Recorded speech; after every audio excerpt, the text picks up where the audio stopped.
Do you hear that? My dog is coming.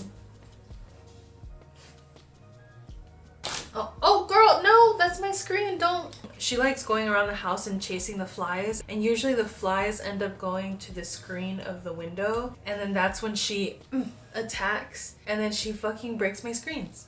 So, sorry if you hear thunder, chickens, dogs barking, crows crowing, and trains passing by. Like, that's literally all my... Like, that's literally all my environment is. As I'm rambling and just talking, I'm gonna be working on this, there's something about this art style too, and working with like a Sharpie. It's fucking permanent. So whatever line you make, you fucking make it. Like, that's just it. You have to work with it. It kind of forces you to just have an intuitive flow and just go with it, whether it's coming out nicely or not, I guess.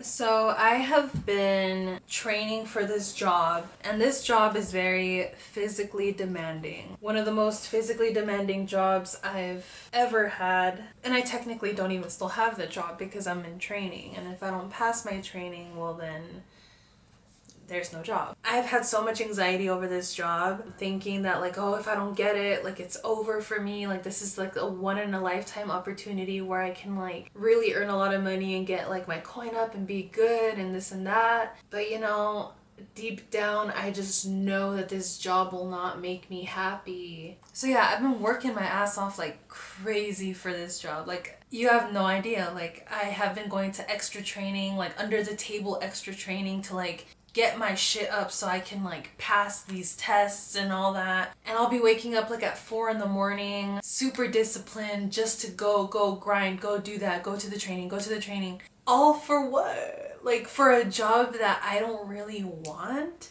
And you know what? I was kind of processing the other day when I was like waking up super early in the morning to go drive 3 hours just to go train. I was like, damn, like, girl, like when you really need and want something, which is like money, you're gonna go out there and get it. Like, that's crazy. You're waking up at this time, you're driving these amount of hours and this amount of traffic, you're putting your body through so much labor and like heavy duty work.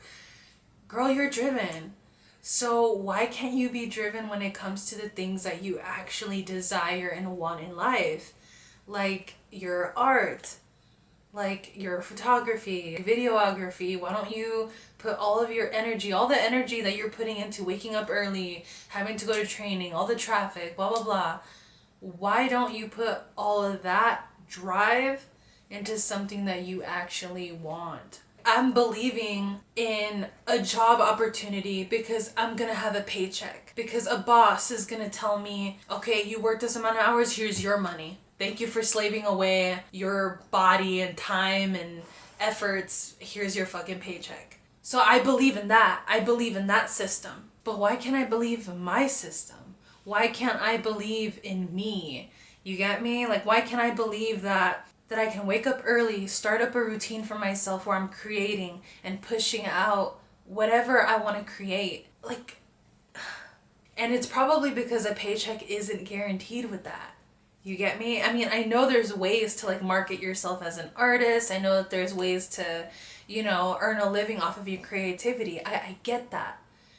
But it's not really guaranteed as like a clock in, clock out, give me my paycheck for the hours I just put in type of work. So yeah, I just kind of had that realization that like, damn, I believe in a system that was built for me, instead of me just believing in myself and building my own system for myself. So I've kind of just been thinking about that lately, and it's been like, it's a little overwhelming, but it's very empowering to kind of realize that, in a sense. I've always heard people talk about like, yo, you gotta believe in yourself, you gotta believe in yourself. But I never really understood that, if that makes any sense. I never really felt that up until recently. Another thing that I wanted to talk about was my ghost. So if you watched my last video, I did talk about a ghost that I was experiencing in my own home. I talked about how that ghost usually stays on the opposite side of the house of my room. Well, the ghost decided to finally come into my room. So I was actually like doodling, I was drawing something and I was on my bed. My dog was actually laying down exactly like right here, like right where you see her. She was laying there, I was doodling on my bed, and all of a sudden she kind of like picks her head up and puts her ears up and she starts like barking, well not barking but like growling, and the hairs on her neck and her back start like spiking up. And so she quickly gets up and I'm like, oh shit. And I notice that she's looking like at the door over there. She's looking and her eye movements are like going like this, like it's walking in, if that makes any sense. And I was like, oh shit, okay, the ghost has entered.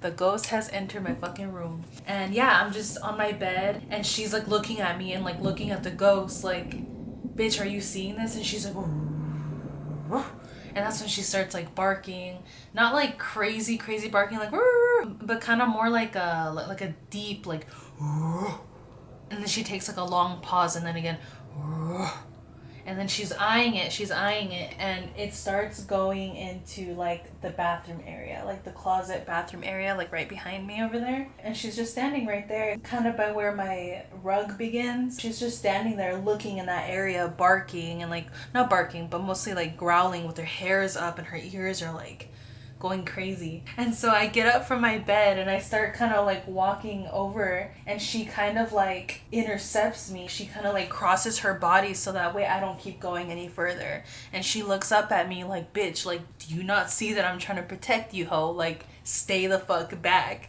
And so I don't listen to her anyways. I probably should have, but I'm like, girl, like move, like let me see. And like I open the door to the bathroom, obviously nothing's there, and I check in my closet, nothing, you know, I don't see anything, but like, yeah, the energy just felt super off and weird.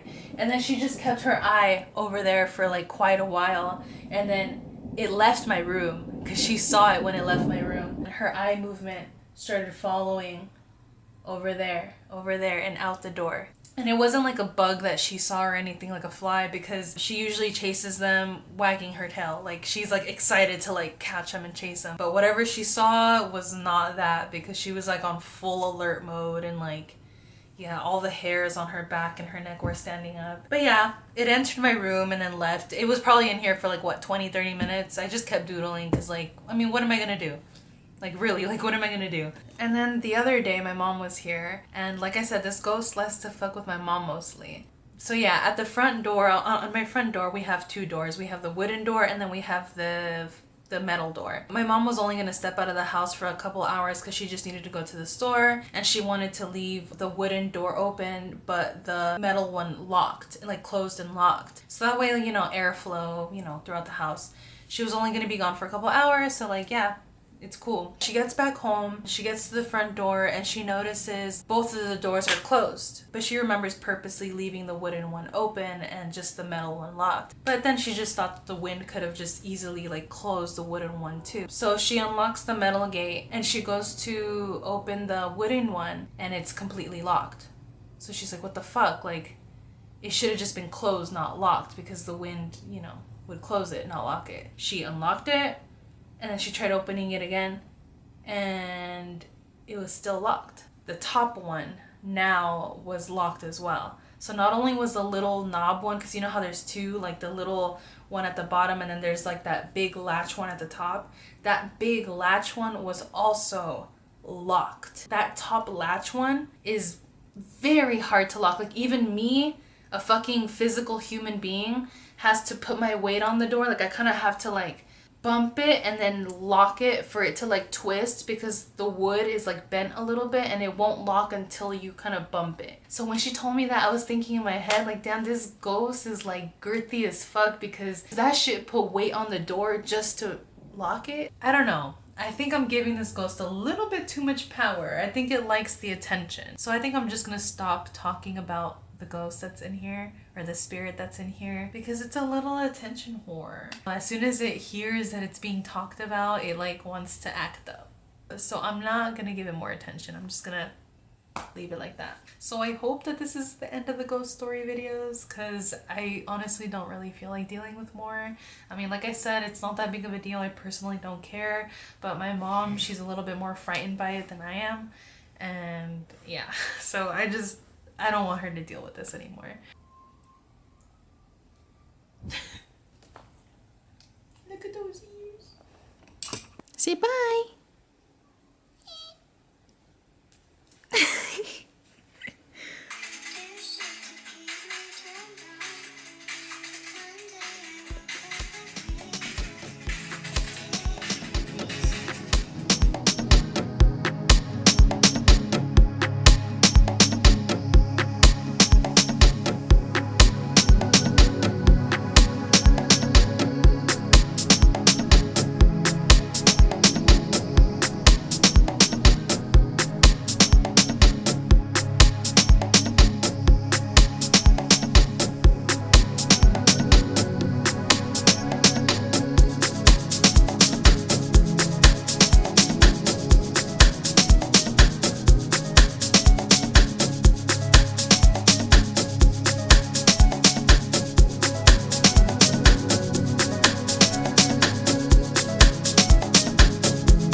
Somebody listen, let me say what's been